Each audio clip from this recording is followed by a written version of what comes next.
Hello students, today we'll be starting with a new chapter, chapter number 1 for standard 10 student history, the rise of nationalism in Europe. Okay, तो basically जो पूरा chapter है अलग अलग parts में divided है. जो अपन आज पढ़ने वाले वो इंट्रोडक्टरी पार्ट पढ़े, अपन इंट्रोडक्शन के बारे में पढ़ेंगे. ठीक है, तो चलिए इंट्रोडक्शन स्टार्ट करते हैं. ये जो पूरा इंट्रोडक्शन है ना, ये जो पिक्चर आपको दिख रहा है उस पे बेस्ड है. मतलब आपका जो पूरा अटेंशन है इस पिक्चर पे और मैं जो बोल रही हूँ उस पे होना चाहिए. क्लियर? ये पिक्चर को ही इंट्रोडक्शन एक्सप्लेन करा गया. अब पहले ये बात आती है कि पिक्चर है कौन सी, किसने बनाई है, कहाँ से आई है, राइट? तो let us know first this. Okay, तो 1848 में फ्रेडरिक सोरियो 1848 में फ्रेडरिक सोरियो. अब फ्रेडरिक सोरियो कौन थे? फ्रेडरिक सोरियो एक फ्रेंच आर्टिस्ट थे जिन्होंने 4 प्रिंट्स बनाए थे, 4 पिक्चर्स बनाए थे. यू कैन सी से 4 पिक्चर्स बनाए थे जिसमें उन्होंने अपना जो सपना था, अपना ड्रीम था ऑफ वर्ल्ड, वो बताया था. ये जो 4 प्रिंट्स है उसकी जो पहली प्रिंट है उनकी पिक्चर की, वो यहाँ पे आपको दी हुई है. और ये जो 4 प्रिंट्स बनाई थी उन्होंने, उसका नाम रखा था डेमोक्रेटिक एंड सोशल रिपब्लिक. क्या नाम था? Democratic and social Republic. और उसमें से जो पहली प्रिंट है वो ये जो पिक्चर आपको दिख रहा है वो है. क्लियर? तो पहली बात आपको ये समझ आए कि ये पिक्चर है क्या. मैं वापस समझा रही हूँ. ये पिक्चर 1848 में फ्रेडरिक सोरियो एक फ्रेंच आर्टिस्ट थे. उन्होंने ये 4 सीरीज की एक पूरी पिक्चर बनाई थी जिसमें उन्होंने अपना ड्रीम विजुअलाइज किया था कि वर्ल्ड कैसा होना चाहिए. और उसमें उन्होंने उनको नाम दिया था डेमोक्रेटिक एंड सोशल रिपब्लिक. उसमें जो फर्स्ट प्रिंट है, जो फर्स्ट पिक्चर है, वो आपको यहाँ पे दी हुई है. आप इस फर्स्ट पिक्चर को सबसे पहले समझते हैं. चलो, इस पिक्चर में अपन को क्या क्या चीजें दिख रही है ना, पहले वो देख लेते हैं, फिर उसका मीनिंग समझेंगे. ऊपर से स्टार्ट करते हैं. तो यहाँ पे आपको ये क्या दिख रहा है? यहाँ पे जीसस क्राइस्ट दिख रहे हैं, यहाँ पे कुछ दूसरे भगवान, एंजल्स, वो सब दिख रहे हैं, राइट? ये अपना स्टैचू ऑफ लिबर्टी आपको दिख रहा है.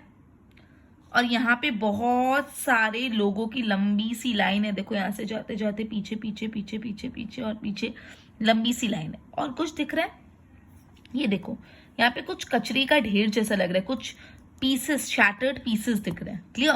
तो ये सब चीजें अपन को दिख रही है. अब इसका मतलब समझते हैं. पहले वापस समझाती थी क्या क्या दिख रहा है. यहाँ पे दिख रहा है आपको जीसस क्राइस्ट, फ्रेटर्निटी यहाँ पे लिखा हुआ है. देखो, फ्रेटर्निटी लिखा हुआ है. ये एंजल्स दिख रहे हैं सारे, ठीक है. फिर यहाँ पे अपन को स्टैचू ऑफ लिबर्टी दिखा. स्टैचू ऑफ लिबर्टी के बाद ये लंबी सी कतार दिख रही है, लंबी सी लाइन है लोगों की.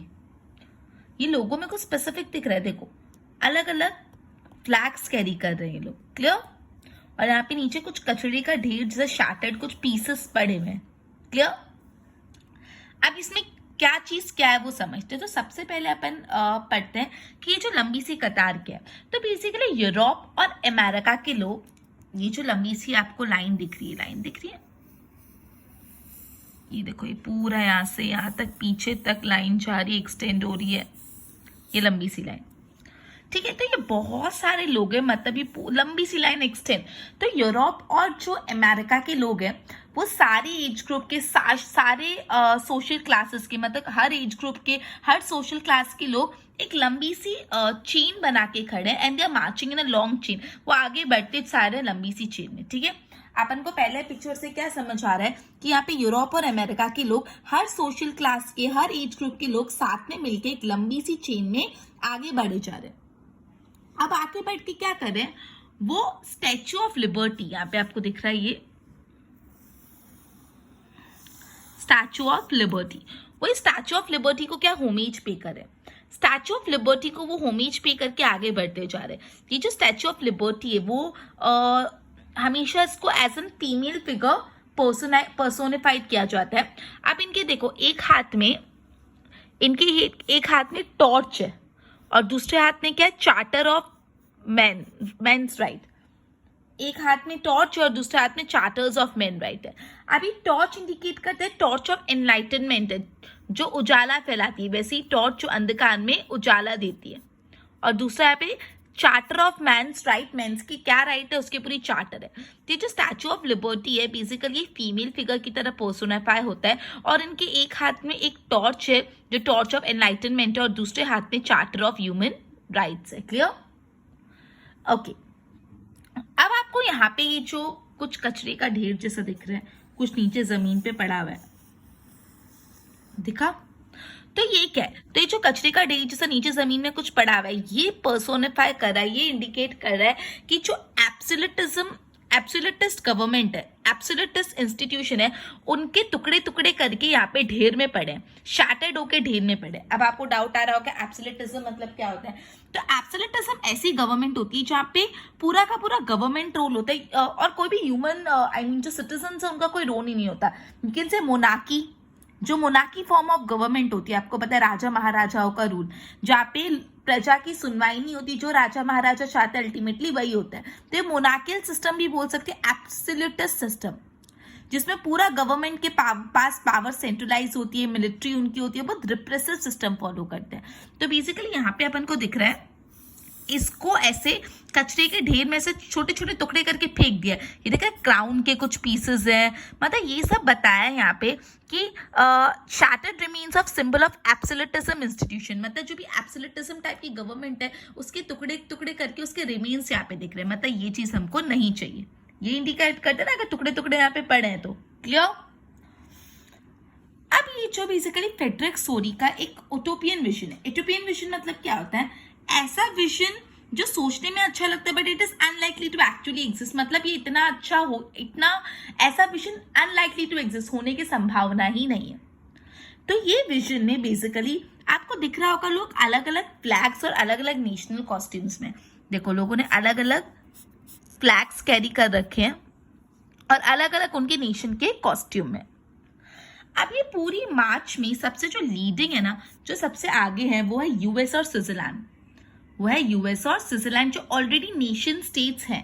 नेशन स्टेट्स क्या होता है वो आगे मैं आपको बताऊंगी, ठीक है? उसके बाद आपको दिख रहा है कि फ्रेंच है। फ्रेंच जो स्टैच्यू ऑफ लिबर्टी के यहाँ भी पहुंचे हैं। जर्मनी आपको ब्लैक रेड, उसके बाद कौन है? फ्रेंच के बाद मतलब पहले यूएस और स्विट्जरलैंड एकदम आगे, फिर स्टैच्यू ऑफ लिबर्टी के यहाँ पे जस्ट कौन पहुंचे? स्टैच्यू ऑफ लिबर्टी के यहाँ पे जस्ट फ्रेंच पहुंचे।